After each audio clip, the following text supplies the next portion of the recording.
శ్రీరామ రామ రామేతి రమే రామే మనోరమే సహస్రనామ తత్తుల్యం రామనామ వరాననే. రామ రామ రామ అని 3 మాటలంటే చాలు పార్వతి విష్ణువు యొక్క సహస్రనామములు చెప్పేసినట్టే. సంస్కృత భాషలో అక్షరాల్ని లోకి మార్చేటటువంటి సంప్రదాయం ఉంది. రా 2 మా 5. రామ అంటే 2 × 5 × 2 × 5 × 2 × 5. 2 5 10, 10 2 20, 25 100, 2 200, 100 2 200, 205 1000. సహస్రనామ తత్తుల్యం రామనామ వరాననే.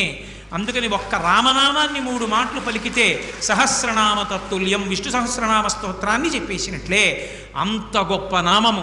ఆ నామాన్ని ఎలా పలకచ్చు అని అడిగారు. బిడ్డ పేరు పెట్టి పిలిచిననైనా, ఏదో ఎకసక్కంబనకైన పద్య గద్య గీత భావార్థములనైనా కమలనయను పిలువ కలుష హరము.